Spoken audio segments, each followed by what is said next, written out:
Bismillahirrahmanirrahim. Assalamualaikum warahmatullahi wabarakatuh.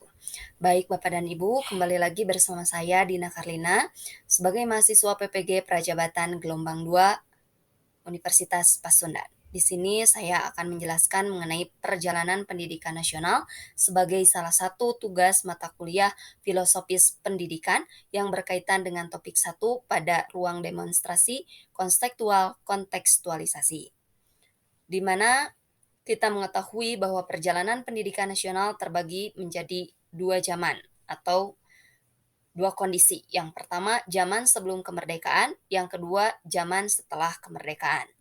Pada topik satu, ada beberapa pertanyaan.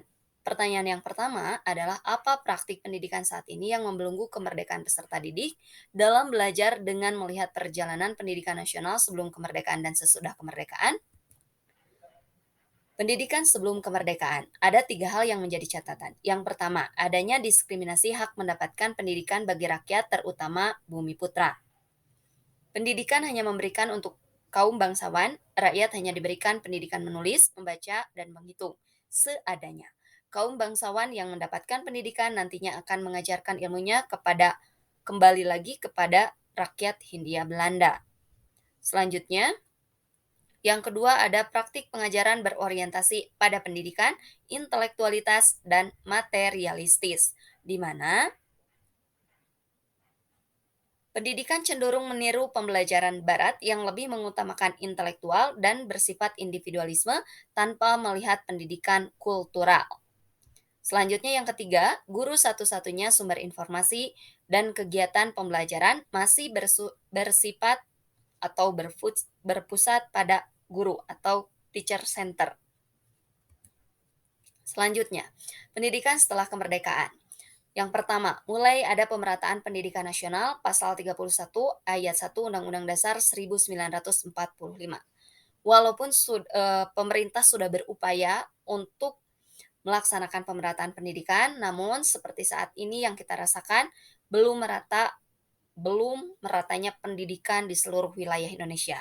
Yang kedua, praktik pendidikan Indonesia mengembangkan potensi sesuai dengan minat. Di sini pemerintah berusaha bersama praktisi pendidikan untuk mengembangkan potensi peserta didik sesuai dengan minatnya.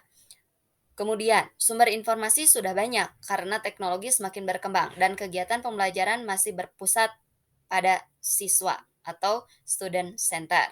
Selanjutnya adalah pertanyaan kedua, adakah model-model pendidikan saat ini yang Anda lihat dapat melepaskan belenggu yang belum memerdekakan peserta didik? Ya, tentu saja ada. Model pendidikan yang memerdekakan peserta didik seyogyanya bersifat bebas dan egaliter. Artinya, kemerdekaan belajar dapat dicapai lewat proses pendidikan yang memiliki metode pembelajaran aksi diagonal. Hal ini menekankan bahwa belajar lebih banyak ditentukan karena adanya karsa individu. Karsa tersebut adalah berkaitan dengan niat, tekad dari seseorang untuk belajar, untuk menjadi lebih baik.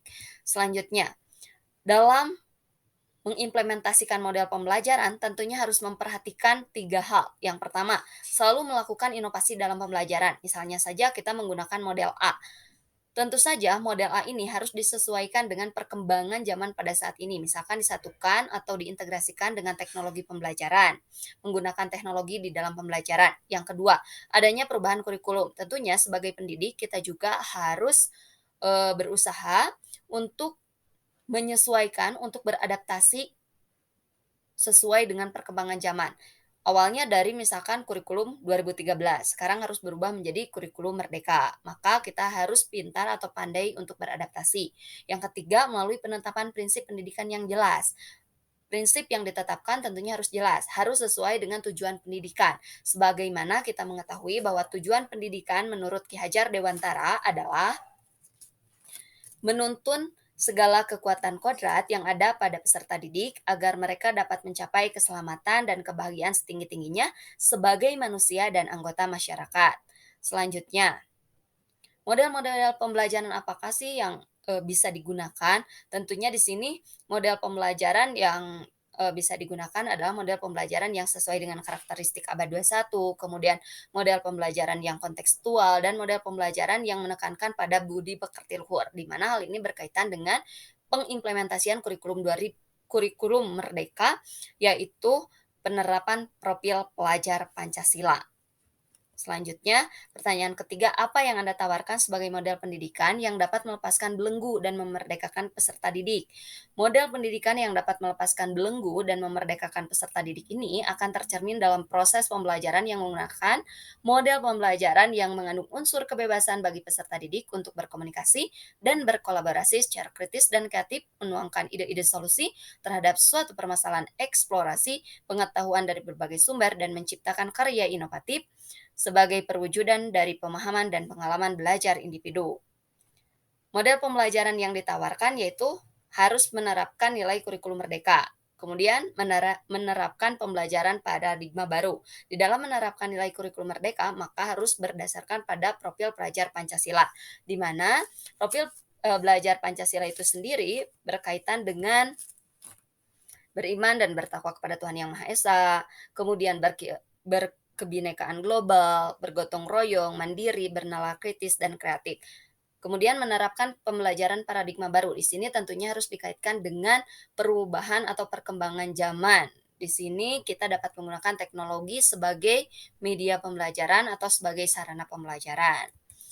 Mungkin itu saja yang dapat saya sampaikan mengenai topik satu di dalam demonstrasi kontekstualisasi yang, dapat saya, simpulkan intinya seberapa pun atau sebagus apapun model pembelajaran yang kita gunakan, eee, tidak akan menghasilkan hasil yang baik jika dalam pengimplementasiannya kurang maksimal. Jadi di sini pendidik harus berusaha semaksimal mungkin mengimplementasikan model pembelajaran yang akan dijadikan inovasi di dalam pembelajaran. Terima kasih. Wassalamualaikum warahmatullahi wabarakatuh.